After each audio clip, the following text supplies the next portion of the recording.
Okay, let's tonight we're going to do the dinner of tomorrow night, the last 2 days of Yom Tov. Okay, because tomorrow is Thursday and Yom Tov is Friday and Shabbos, so tomorrow during the day you need to make what's called Erev Tavshilin. What does Erev Tavshilin mean? Literally means a mixture of food. But the bottom line of Erev Tavshilin is that allows you to cook on Friday for Shabbos. Because normally on Yom Tov you're only allowed to cook for the day of Yom Tov itself. So the Chachamim said under certain circumstances you're allowed to cook and do all the work that you need to do on Friday for Shabbos, even though it's Yom Tov, providing the food would be edible before Shabbos begins. In other words, let's discuss what you first do for Erev Tavshilin. Erev Tavshilin is you take a complete matzah, a whole matzah, and a prominent food like eggs, meat, or fish, a kazayas worth of it. So let's say, for argument's sake, you take a whole matzah, because it's Pesach obviously, and you take a good slice of a gefilte fish, or a good piece of chicken or meat or whatever it is. An egg is and then, I said egg also. No, I'm saying, is that a kazayas? One egg. Egg is a kazayas. And then you hold the matzah in your right hand and the food in your left hand, and you make a bracha. And then there's a paragraph that says in the Siddur that b'dain with this, we're allowed to cook from Friday to Shabbos for us, and to light candles and do everything that you need to do for the people that live in the city. Now the rabbis do it in a way that they do it in a way that in case other people forgot to make the Erev Tavshilin, they can rely on the rabbis b'diavad after the fact. But the concept is like this. According to Min HaTorah, you're allowed to cook on Friday, providing food will be edible on Friday, because maybe guests will pop in and you'll have what to feed them. So because that is biblically allowed, the Chachamim said that you really shouldn't do it, unless if you began cooking Thursday.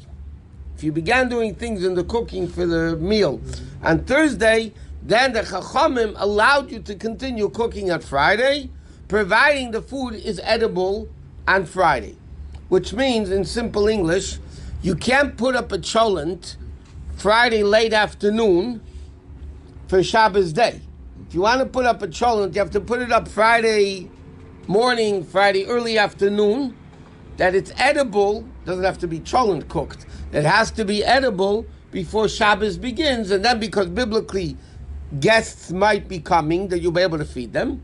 But you can't put up a cholent, even with an Erev Tavshilin, you can't put up a cholent or cook anything that is not going to be edible on Friday yet. It's a very important din in Erev Tavshilin. Now the Erev Tavshilin itself... Wait, it's not going to be edible Friday night or Friday? Friday day before Shabbos begins. It has to be edible before Shabbos begins. Like a normal Shabbat?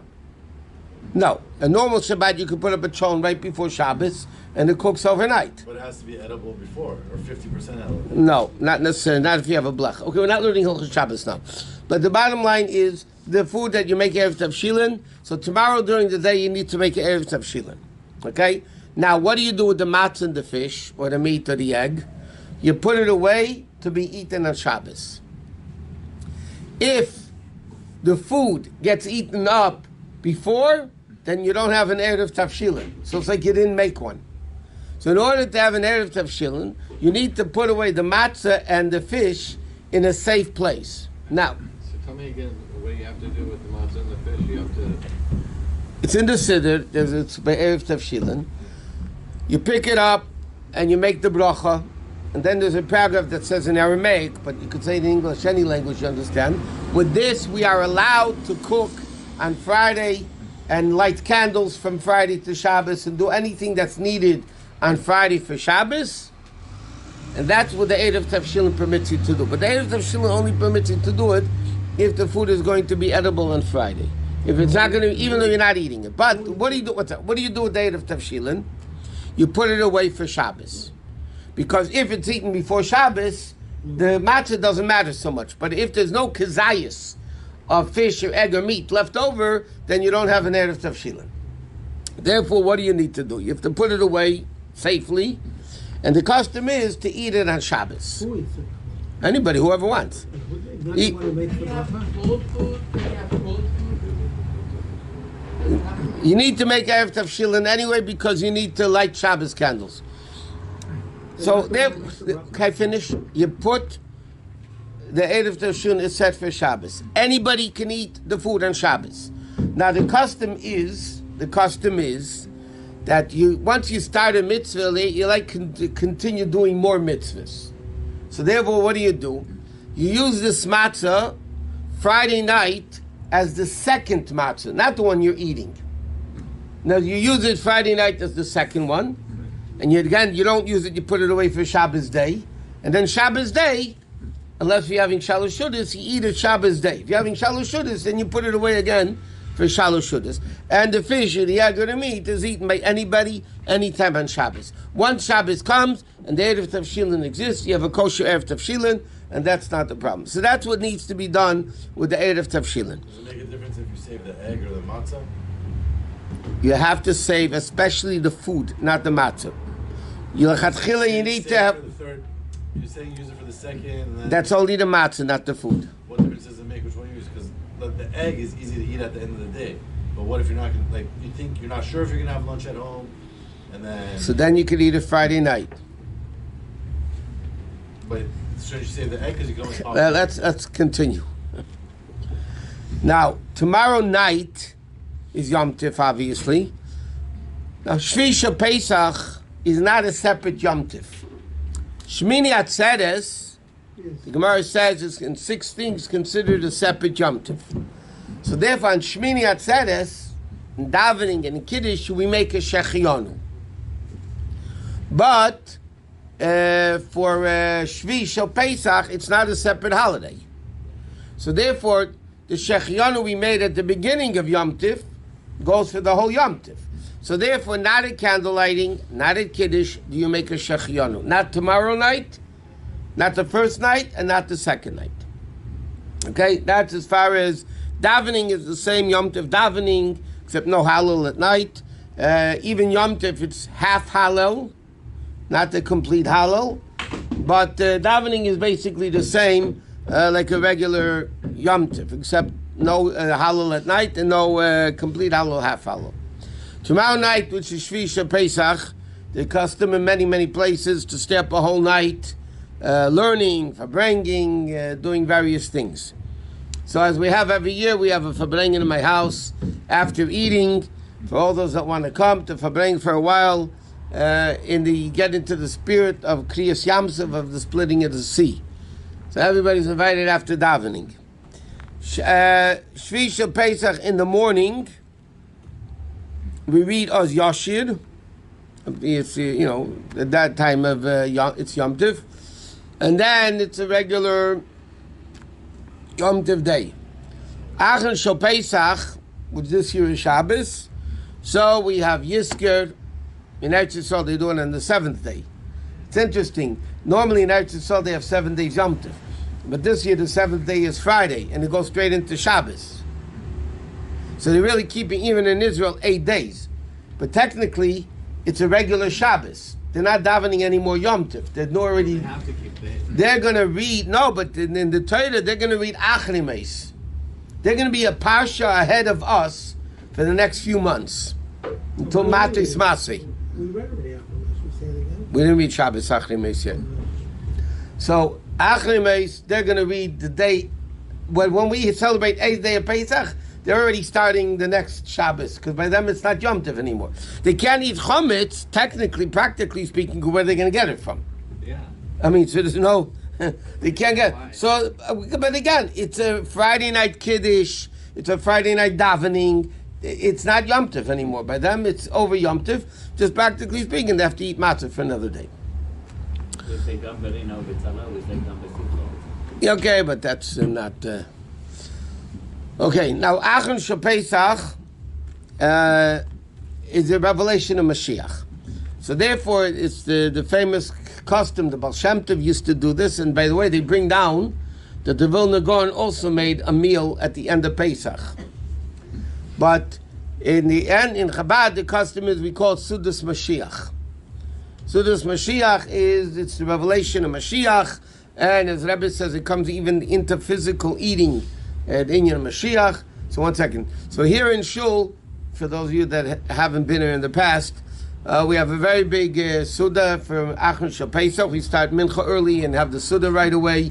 And in this Shul, all the kids, single kids speak, those who want to. They speak a short Dvar Torah, and we tell a story about Shem Tov. We drink 4 cups of wine. There's a lot going on. What?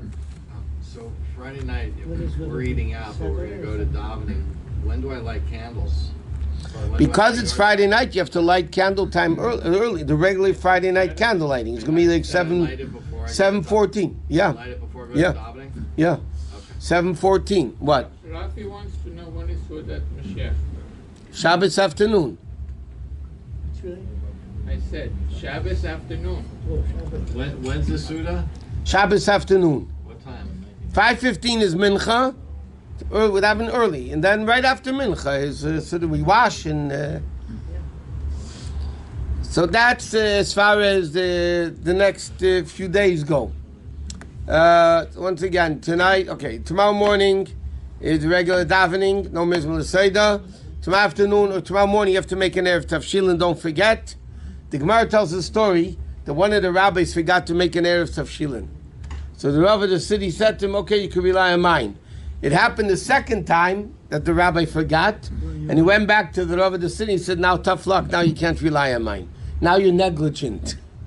If it happens twice, you're negligent. That's what the story in the Gemara goes. So you're negligent, so you can't do it. So the bottom line is we need to make, what? What did he cook? What did he cook? He'd have to eat cold. Sometimes, it doesn't apply this time. Sometimes if Yom Tov is Thursday, Friday, Shabbos, and you make it Erev Tafshilin on Wednesday, so Halachos says, besides Rosh Hashanah, if you forgot on Wednesday, you can make it on the first day Yom Tov on a condition. Yeah. Which means like this.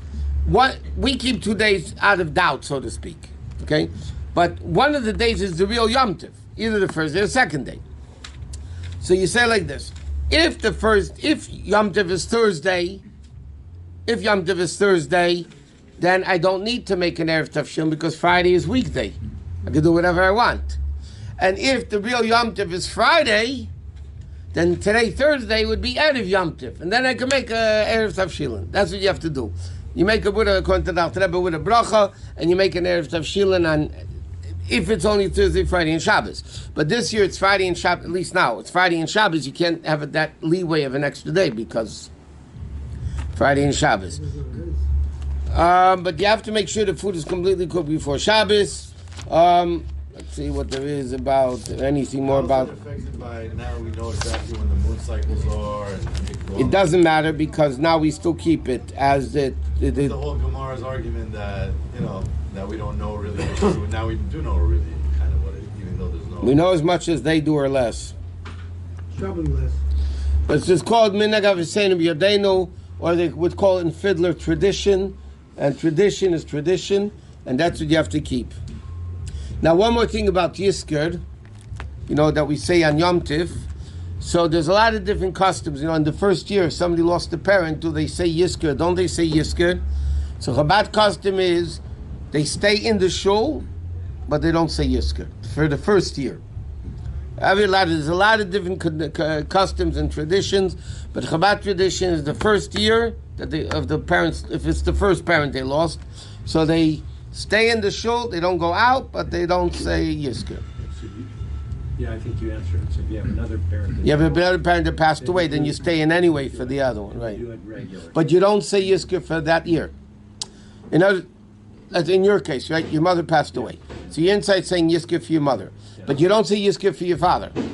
The first year you don't say it.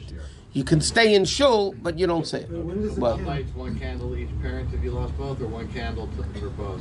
I will shock you to say Chabad doesn't light any candles for Yizkor. Okay. Okay. That's Chabad custom, but those that do either whatever they want, one or two. Oh, I didn't know. That's And the thing, no, Maybe it's the just first year he counts.